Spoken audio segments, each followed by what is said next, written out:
ॐ सहनाववतु सहनौ भुनक्तु सह वीर्यं करवावहै तेजस्विनावधीतमस्तु मा विद्विषावहै। ॐ शान्ति शान्ति शान्तिः। हरिः ॐ।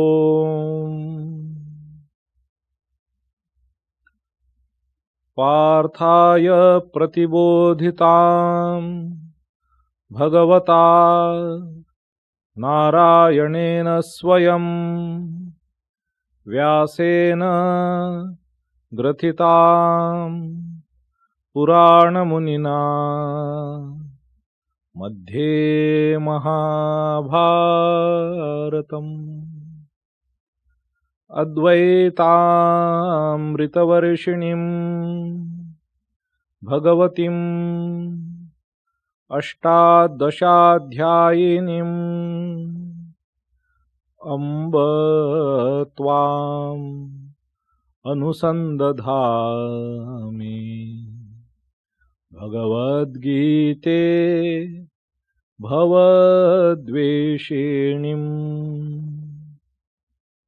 वसुदेवसुतं देवं कंसचाणूरमर्दनं देवकी परमानन्दं कृष्णं वन्दे जगद्गुरुं। मूकं करोति वाचालं पङ्गुं लङ्घयते गिरिं यत्कृपातमहं वन्दे परमानन्दमाधवम्।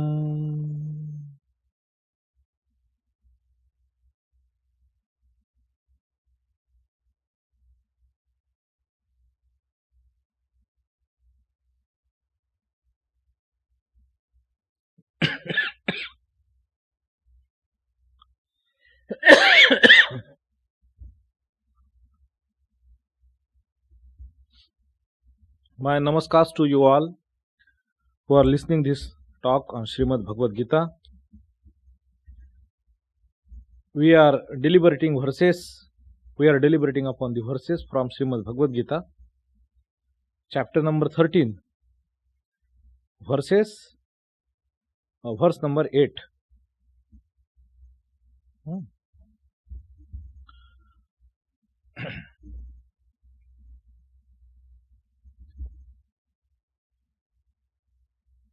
This is the set of verses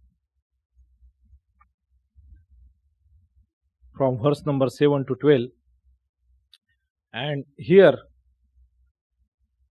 some character attributes are given and which are termed as jnana. And as I said, this chapter or this section of Srimad Bhagavad Gita, so it deals more with now the practice of jnana, that is nididhyasana. So these verses, they help us in this nididhyasana. In nididhyasana, when Shravana, we listen something, hear something, is that Brahma Vidya Upadesha. That Upadesha by which you will have the knowledge, knowledge of the identification of the self with the Brahman, that infinite consciousness. So that is the objective of the realization. That is what you are supposed to realize with what Upadesh, what instructions, what advice, what precepts are coming down to you from your Guru, preceptor. And so how this knowledge is to be? Now that is Shravana, and Shravana, then Manana. So in Shravana, it is not only listening, but also understanding. Understanding without flaw. Understanding without any shadow of your self-bias. So Shravana includes all this. So Shravana, you can take this to, compare this to this first floor, your head. It is pure intellectual exercise, and as refined is your intellect, so definitely backed by your mental emotional state and also your spiritual evolution. This intellect will be able to be refine itself so much that there would be zero possibility of adulteration of self-bias. So there is no room for subjectivity as far as Shravana is concerned. As far as understanding of the truth and understanding of the ideal is concerned, there is no room for subjectivity. You do not play with it. You are supposed to understand it as your Guru asks you to. Or it is as you are supposed to understand it as it's supposed to be. You cannot have your own way. This is about Shravana. You cannot understand in your own way, the way you like. No, you cannot. You do not have there any freedom. Absolutely not. Okay. So Guru is saying something and you are taking it in your own way. No. Your time will come. Your freedom, there is scope, not in understanding. When is your scope? Your scope is in application.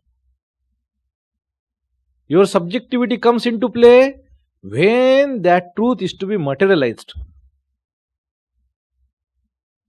When that you have to do something, take a course of action to realize that truth, and here your subjectivity comes into play.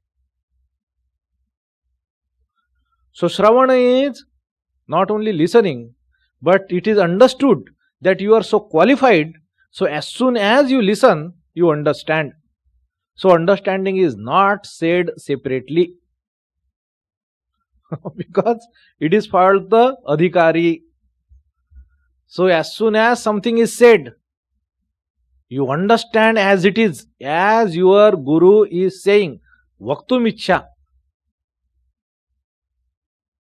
Gariyasi Sreshta or Baliyasi, that it will override. What is the desire? Whatever the word may be used, the desire of the Vakta, the desire of the speaker will rule any possibility of any other connotation, any other meaning of the words may be. Do not play with it. The desire of the speaker paramounts everything. Understood? So Vaktum Ichha is important. What, with what intention? Sri Ramakrishna is saying, with what intention? Mataji is saying, what intention? Swamiji is saying. Intention is important. You cannot deal with it like a lawyer. Being scrupulous about the word. So that's why this thing is again and again said in letter and spirit. Okay. So as far as it is concerned, you do not violate the letter. Literally, you take it. And in spirit, and again, you see that it is the intention, it is the spirit of the speaker. Now, Shravana, and then comes the Manana. What does happen in Manana? In Manana, what happens? When you have understood the theoretical part.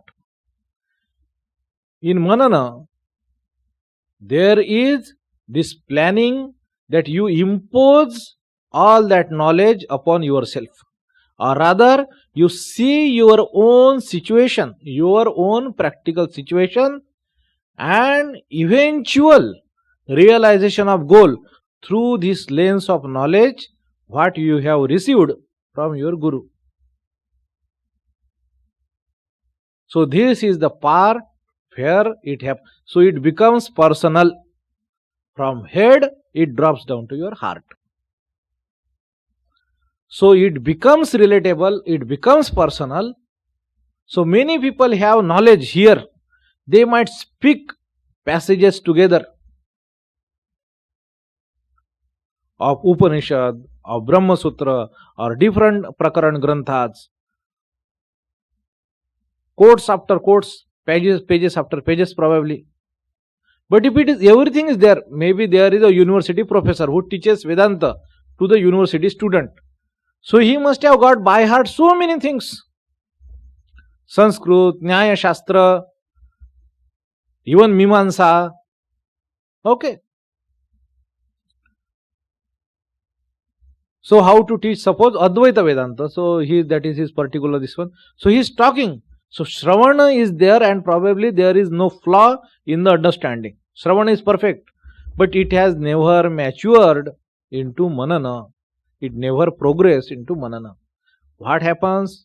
Then that information become something personal. Something relatable. Okay. So like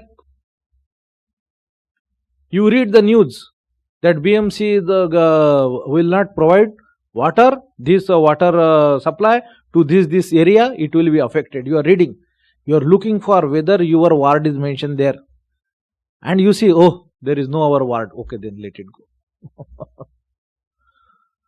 So immediately you are relieved. So that information doesn't pertain to you. So now it doesn't affect you.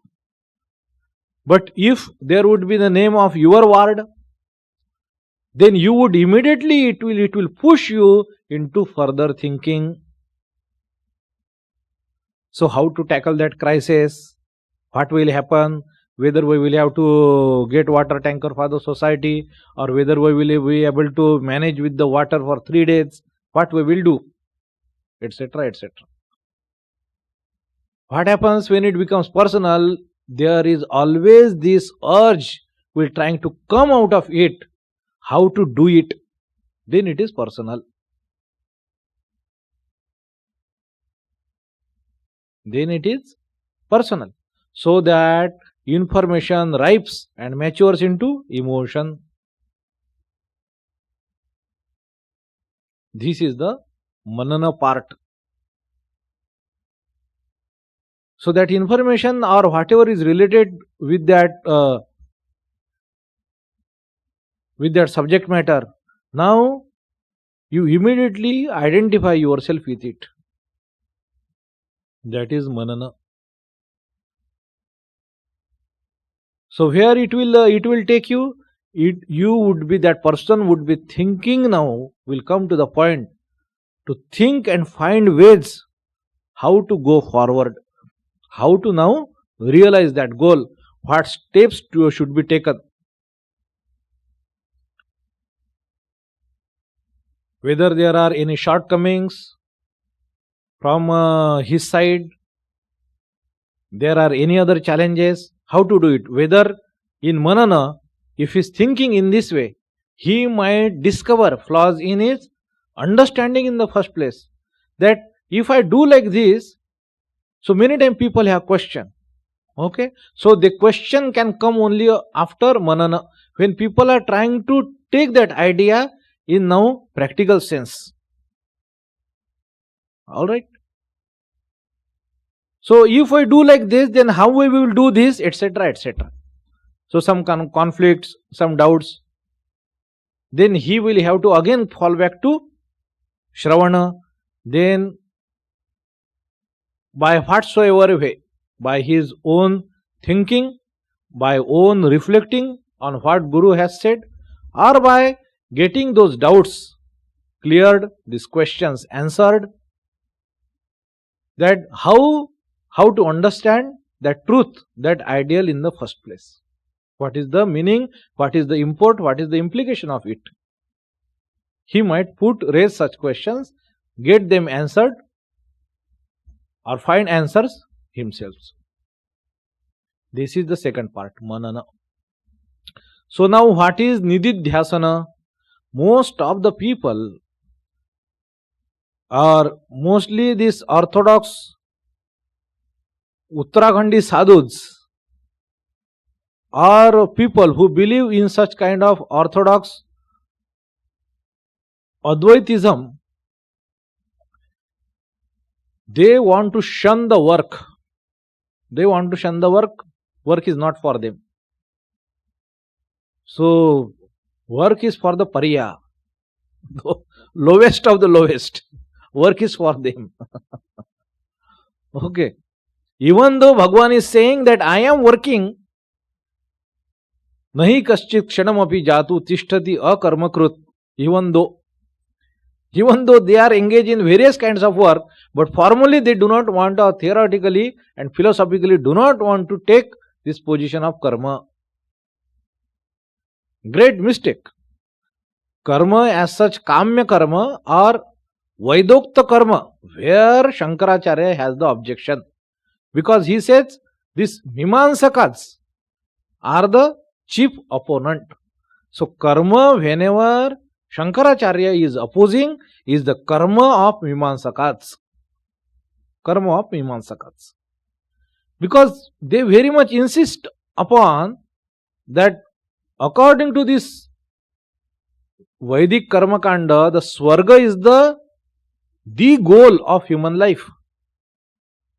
And these various karmas, Yajna, Yaga Karma, Nitya Naimittika Karma, doing that, they will bear these results. And Shankaracharya, and this idea is so permeated in the Indian masses. And Shankaracharya want to uproot that idea.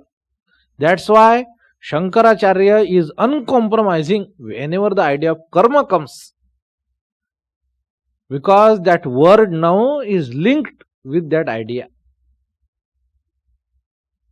Karma as referred to the Mimamsakas. Okay. But whatsoever present day,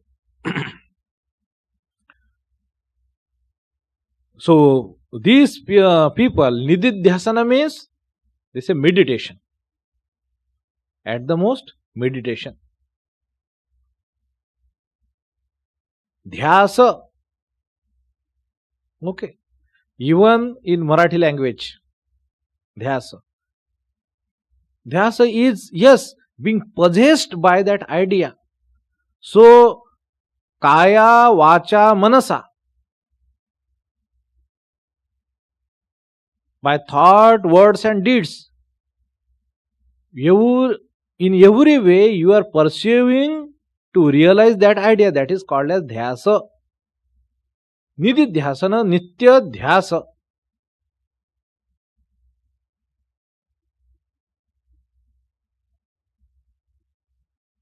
So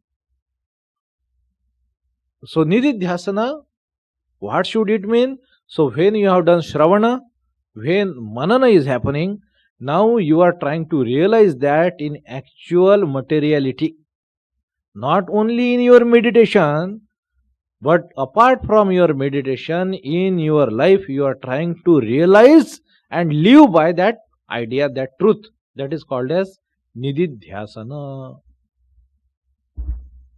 Alright. So that is nididhyasana. Now,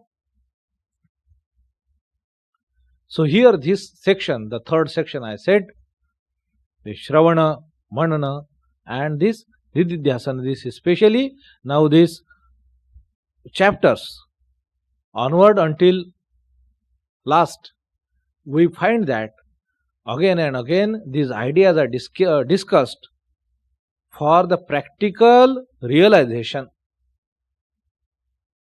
for practical living. This philosophy is discussed. 6 up to 9 chapter. Then there is a contemplation on different vibhutis, 10th, 11th chapter. That continues that idea, but 12th chapter, by the end of 12th chapter, this idea of nididhyasana already set in. And how that person, the realized person, should live, or how should he realize, how should he live, thereby he should realize that truth. So this is the idea of nididhyasana. This is being seen here.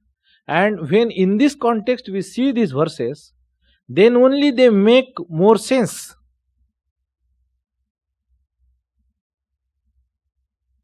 And then only we can appreciate and we can understand why Bhagavan call these attributes, these characteristics or these behavior patterns as jnana. It is the nididhyasana of that jnana. It is that Atman is being contemplated in the living. In the living means your day-to-day living in practice, that Vedanta is brought into practice. So here we have seen in the last class this idea, indriyartheshu vairagyam anahankara evacha janma mrityu jara vyadhi dukkha doshanu darshanam.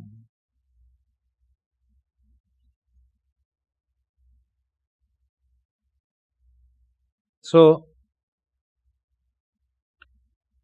we had seen this first half of this verse, indriyartheshu vairagyam anahankara evacha, and then anahankara eva cha means and. Eva means indeed. Indriyartheshu vairagyam anahankara eva. Eva cha janma mrityu jara vyadhi dukkha doshanu darshanam. So these two halves, they are as if complementary to each other. So indriyartheshu vairagyam, how it will come? It comes when this meditation of Atman, this nididhyasana of Atman, means, what does it mean? Means this every behavioral pattern, it will find its root, that idea comes from this realization of this Brahman. Jnana. Here jnana, especially Bhagavan says, this discrimination between the Prakriti, Kshetra, and the knower of it, Purusha. That the Atman and Anatman, these two things. The consciousness and the material. The discrimination between these two. Meaning that when this discrimination means, you are the Atman, you are not the matter. You are consciousness, you are not material. This discrimination. That this dissociation, this detachment, this developing and reinforcing, solidifying, crystallizing this viveka, that is the jnana, that is knowledge. So janma mrityu jara vyadhi, janma mrityu jara, that is old age, and vyadhi, that is the disease,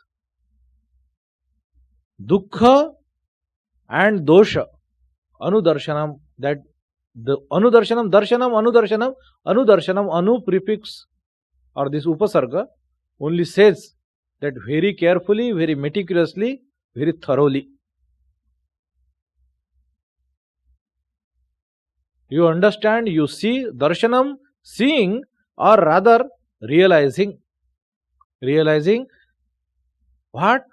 That this janma, mrityu, jara and vyadhi, they are filled with dukkha and dosha.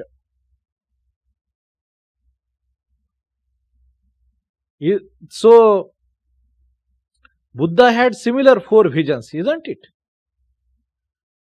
Before he took to life of renunciate, this is what he saw.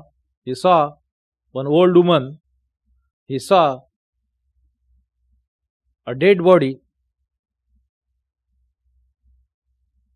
the old age is jara, somebody is disease he saw, third, and the dead body he saw, mrityu he saw, and then he saw a monk who was free from this. And these 4 visions, one by one, visions means this, he encountered these 4 episodes, and then he decides to realize the truth and live his life of this royal pleasures, etc. So Janma, Mrityu, Jara and Vyadhi, they are all affected by dukkha, by the misery, as well as dosha. They are intrinsically faulty. Meaning that you cannot salvage it, you cannot correct it, you cannot better it. However good, sweet and pleasurable they might appear you from time to time. So not to have any confusion with this, that person is sorted, so that clarity of the mind is achieved, that these things are going to be, whether it is not mine or yours, but this is the general state of these things, of what? Of the life itself, between which is caught up in this Janma, Mrityu, Jara and Vyadhi. So this existence, or this state of existence as it apparently come to the experience, that I am this and this, being embodied, is dukkha and dosha both at the same time. There is nothing to be being happy, pride, or find any console in this. There is nothing you can do about it which can salvage or which can make better, etc., etc. So not to having any sort of attachment to this, clinging to this in Upanishad. So they call this a fault. Fault what? They use, Upanishad use the term jijivisha, clinging to life. Life being this, that being embodied is the life. Being this materially embodied in this gross material body, physical body, this is what you call life. And clinging to this idea is called as jijivisha. This person can never have knowledge. Unless you are very clear about it, that this is not the life. The life of life is that consciousness which is unaffected, unattached, not smeared by this confusion of chit and jada, which is pure consciousness. That is the life of all lives. If that is the mindset, if that is the understanding, then only that person, even say, even Janma is dukkha purna and dosha purna. The Janma itself is fault. Janma itself is dukkha.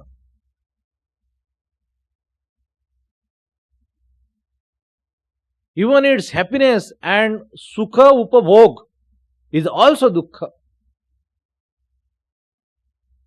The state of embodiment itself is dukkha and dosha. There is no misunderstanding about it.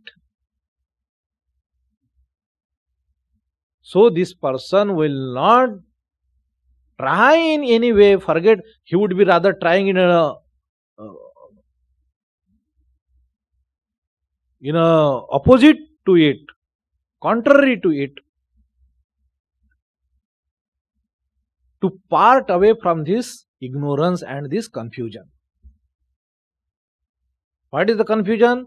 Being the pure self, you come to think that you have body, that you have limitations, you have upadhis, adjective attributes, you are this and that, you are Mr., you are Mrs., Miss, so and so, qualified by so many adjectives in this way, that way. So this is foolishness, this is stupidity, and man must have developed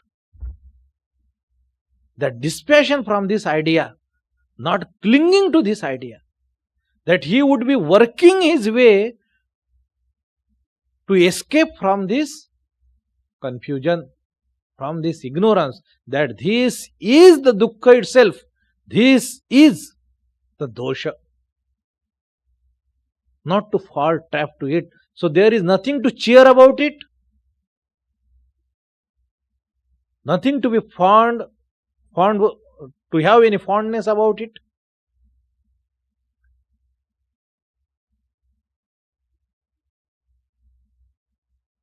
So,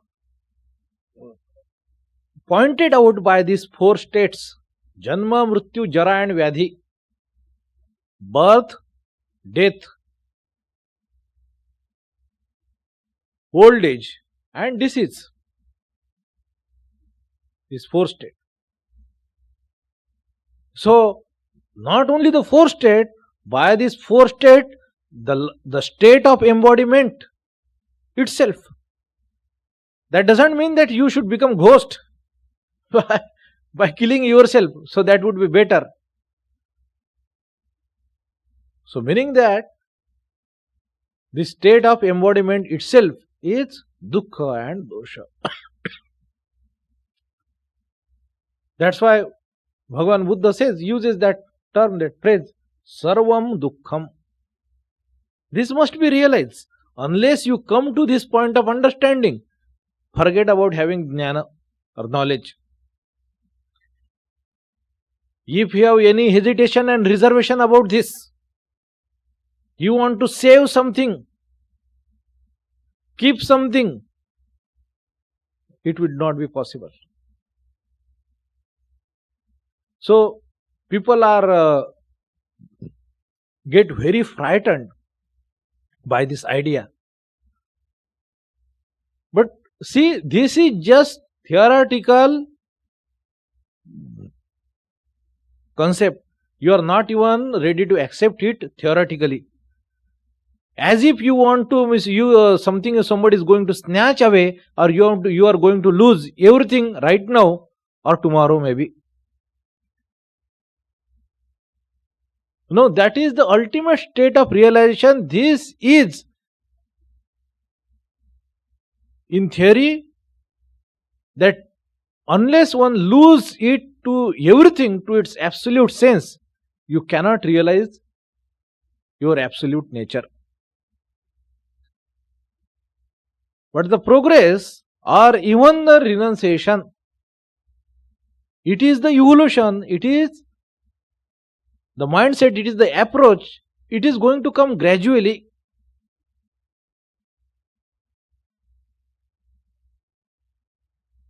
Today you talk like that, I give up everything and start walking naked in the street. Doesn't earn you anything. Apart from that momentary craziness, it is the realization. If the attachment is there, your mind is going to cultivate it, protect it, and multiply it. Your mind will engage into yoga and kshema. If you have dispassion, then you will refrain from it, or you will not indulge in it, or you will not find any rejoice, any respite in it, or get affected if those prospects are hampered or diminished. That is the state of true vairagya.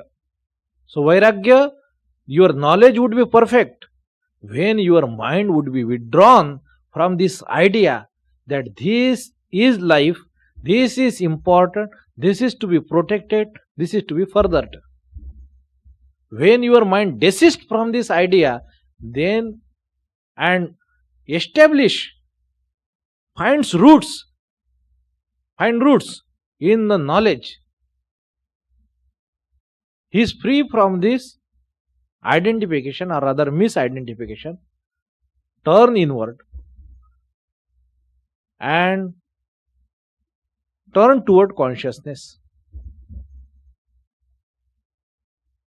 Then this detachment is developed, dissociation is developed, this misidentification is loosened. So it will take him towards the realization of knowledge, jnana. So janma mrityu jara vyadhi dukkha doshanu darshanam. So this becomes knowledge in this way. This becomes the nididhyasan in this way. So man practices. So taking this only half verse, we can see whether how I am living, whether I am living in tune with what I believe right, whether I am living like that. So how to practice in? So most of the time I become forgetful, I do not remember. So continuously checking and then again reminding ourselves to train our mind, to behave our mind in a particular way. So breaking its old habits and creating these new habits based on this knowledge, based on this jnana. So that would be nididhyasana. So you are practicing that knowledge now every moment, or whenever you know that you are practicing deliberately, consciously, effortfully. So that would be called as nididhyasana. As much this nididhyasana, this contemplation and your practice oriented based on this jnana, that would be called as nididhyasana. As this nididhyasana becomes more pervading, more permeating your day-to-day life, your proximity to the truth, to the consciousness will become more and more vibrant. That truth, you will go nearer and nearer to that truth. So when in your hours of silence, in meditation, your mind would be very easily dive deep, because you are not now cultivating desires, vasanas, you are not cultivating. You are not cultivating attachments, etc., etc. So when you are cultivating knowledge, when you sit in the meditation, then your mind, it would be easily able to travel within your own heart towards that goal, towards that consciousness. This is how nididhyasana comes into play. So this is how you progress in your spiritual life. Not by just listening, not by just talking. Nayam atma pravachanena labhya. But by practicing it in your life. You have to live that, so that that truth becomes real in your life. So this is how that mind can be cultivated for meditation, and that meditation will be facilitated, fortified and refined by your day-to-day living, and vice versa. And what will happen? Then slowly, as that person's in general behavior as well as meditation, both will intensify. And slowly that individual will become able to have spiritual experience.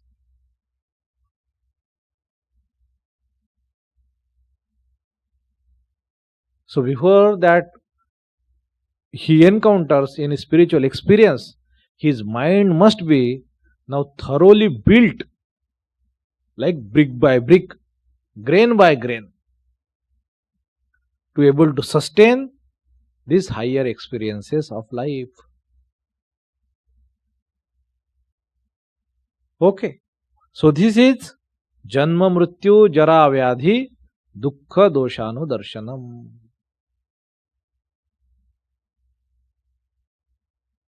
So it is not the particularness of these four aspects.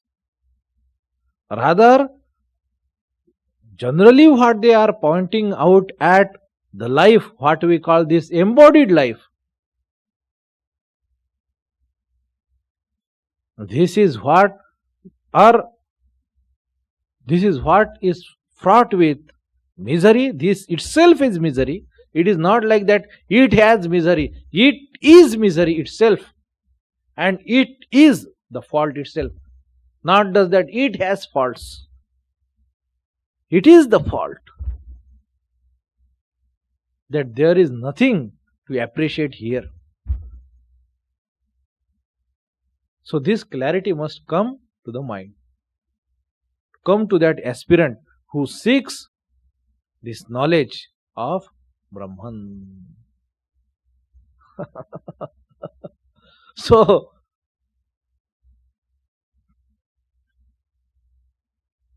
people generally get terrified with this idea that the life will then become very gloomy.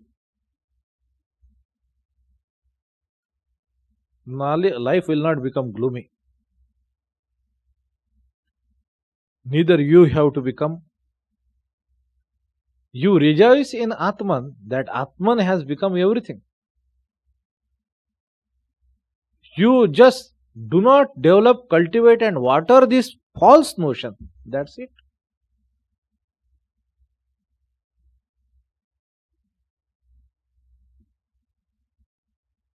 So, knowledge is going to set you free.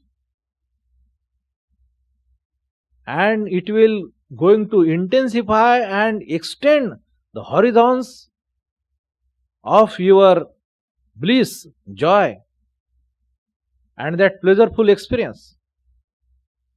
It just wants this freedom from this false notion of materiality. That everything is consciousness. Idam sarvam khalu idam brahma. Idam means samsara. So all this whole samsara is nothing but Brahman only. It is Brahman that is experiencing Brahman. Nothing exists apart from it. So every other notions of I and you, this differentiation between I and you is illusion, is the illusion. This is the fault, this is the mistake, and this is the misery. That I do not realize that oneness, but I experience the Dvaita, duality of I and you, Asmad and Yushmad. This is the fault, this is the misery.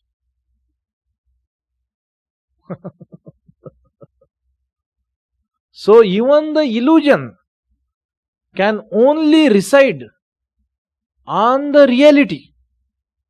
Alright? If there wouldn't be rope, there wouldn't be an illusion of snake. Alright? So even the illusion cannot reside without the reality. Sri Ramakrishna says it in very simple word.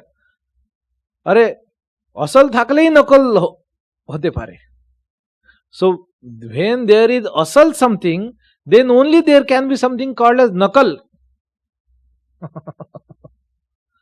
नकल तो उसकी होती है ना, अगर कुछ original कुछ हो तो उसकी नकल हो सकती है. तो ओरिजिनली कुछ नहीं तो नकल कहां से आएगा? हीरा कहीं तो भी ओरिजिनल है तो उसका नकल हो सकती है. नकली हीरा हो सकता है, गोल्ड कहीं ओरिजिनल है तो उसका नकली गोल्ड, कहीं ओरिजिनल गोल्ड है तो उसका नकली कहीं गोल्ड हो सकता है, ऐसे इत्यादि इत्यादि। ठीक है कि नहीं? So even the illusion resides on reality. So when there is that oyster shell which shines like a silver, the illusion of silver resides on the oyster shell. All right. So even in the illusion there is that Brahman alone. This illusion of samsara, illusion of division, illusion of this differentiation and duality, multifericity, this variation, these reside on that one only. Ekam advitiyam Brahma. So only I have to, with whatever I have given or whatever I have, I can tell myself again and again that look at that one and not at the many. Look for the one and do not look for the many. Look for the Brahman and do not look for the samsara. Look for the consciousness and do not look for the material. This discrimination, that kshetra and kshetrajna, material and consciousness, this is jnana. This is what Bhagavan is saying. This is what we see that in this verse we very beautifully express that how somebody can realize it, and he cited this example for example. So there can be many other things. He said in 5 verses some prominent ideas, how it can be lived, how it can be practiced. So there can be much more. All right. So like we started from amanitvam, adambitvam, ahimsa, shantir, arjavam, acharyopasanam, shaucham, stairyam, atma vinigraha. So there can be much more. So which are also, we are seeing these ideas from 2nd chapter, Sita Prajna Lakshana, etc.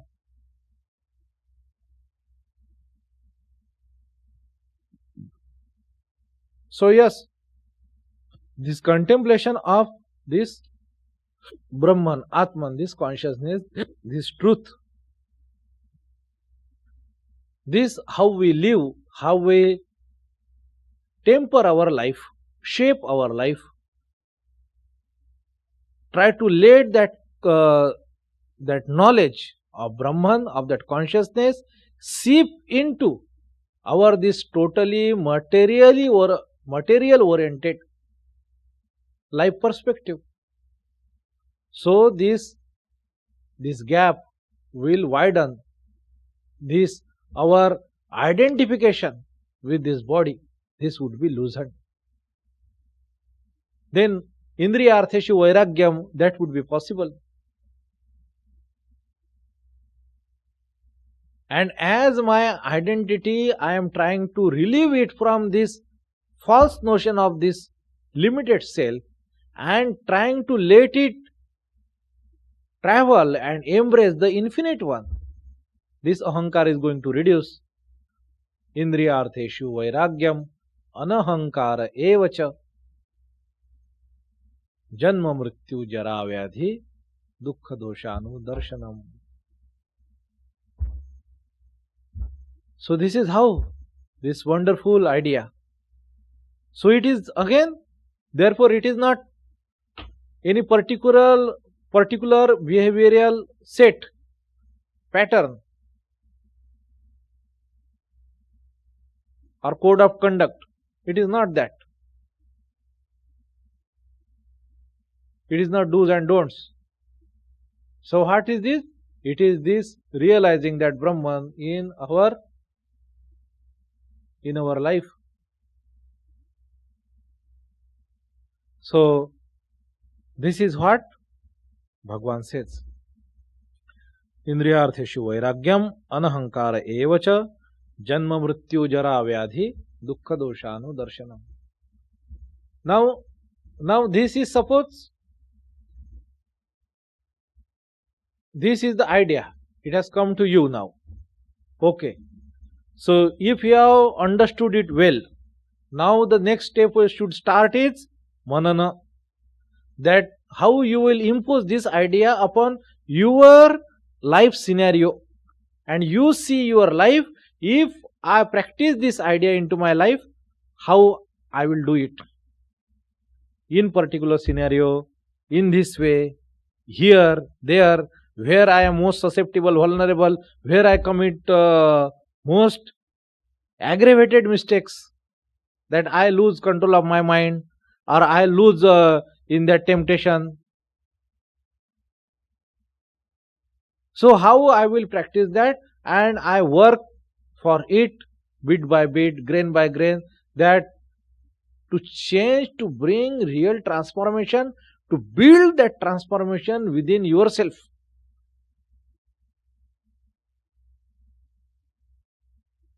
So this is something you work at the most root level, most fundamental level, most deepest level of yourself. That you are building these edifices based, rooted, founded on this jnana, this knowledge. Inside you, you are becoming new, you are transforming into something new. Manana and nididhyasana. So you will first think, you will plan, you will mentally rehearse that, and then you will practically try to live like that.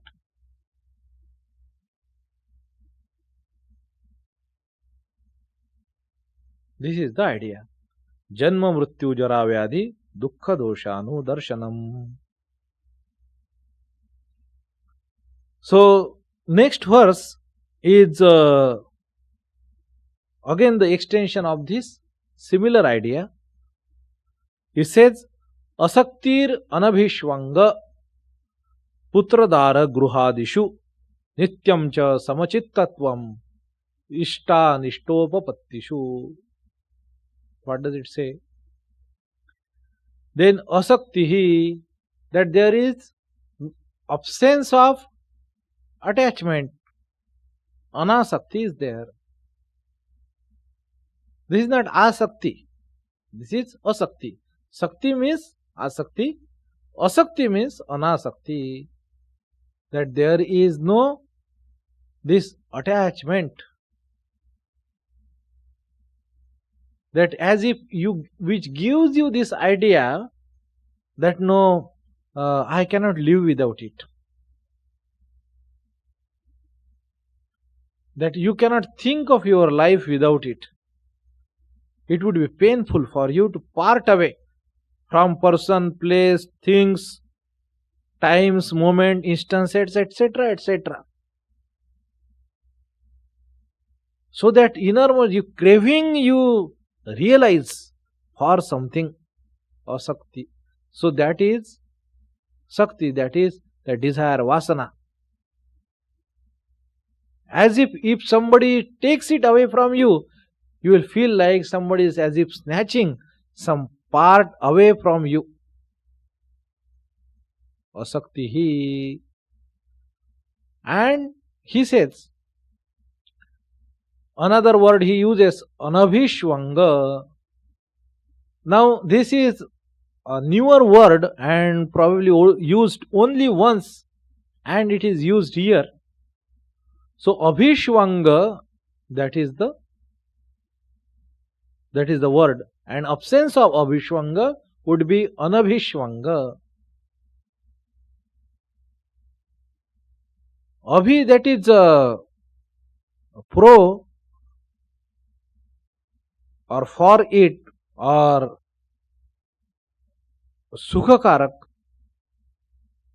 etc., etc., or which have this abhishta, ishta idea into it. So abhi, so it has a lot of connotation.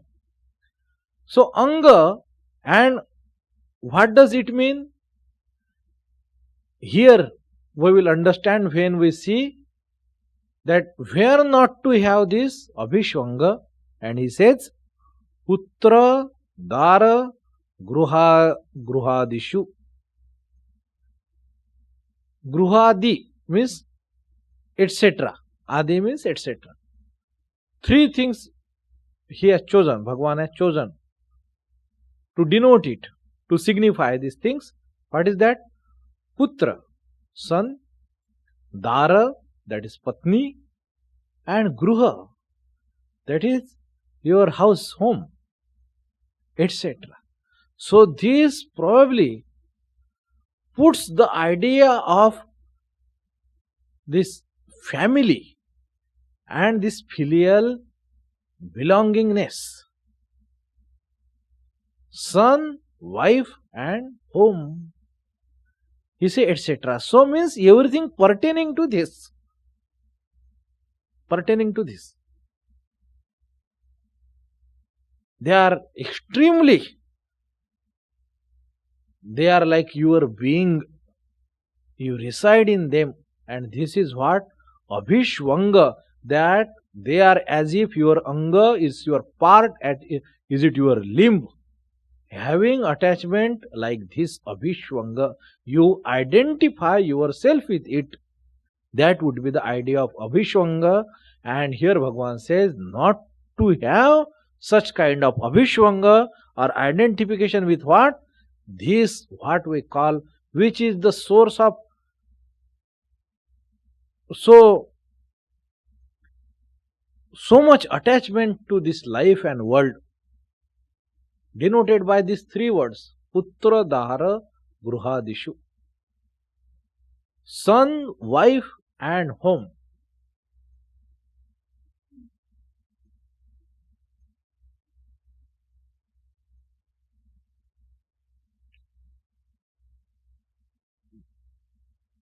If somebody is fortunate, so for Purusha, if it would be wife, for woman it would be, of course, husband. So somebody, if suppose fortunate to have all these things as per his desire, very fulfilling him, the nice son, the nice wife or husband, and nice home, means his livelihood. Home means all of it, the livelihood, the what he is earning, what he is eating, the way he is living, etc., etc. And these are very fulfilling him. He is very happy with that. Now to have vairagya, to have anabhishwanga and asakti, from this I can understand this is a challenge. But now see the irony, where in this world, at least nowadays, finding such a person who is completely fulfilled by these things is so, if not rare, it's difficult. Of course it is difficult. Everybody has complained about something or other. And still, there is no question of asakti or anabhishwanga. People do not have vairagya. However painful, miserable their life might be, because they have this notion that someday it will become better, or I will make some effort to correct it, to put it into order. This is what is called as asakti and abhishwanga.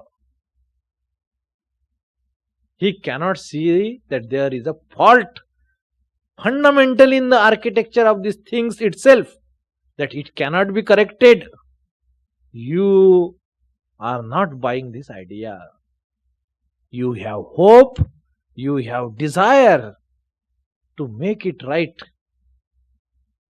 to set it in order. This is called Maya. Okay, so we will take break here and we will see. Next Sunday होगा class 23 तारीख को. Okay.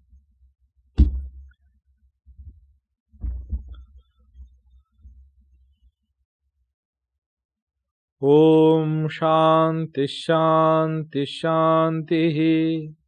Hari ओम तत्सत्.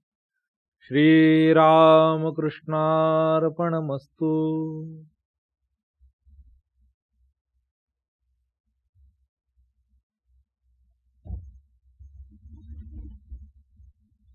असक्तिर् अनभिष्वंग पुत्रदार गृहादिषु नित्यं च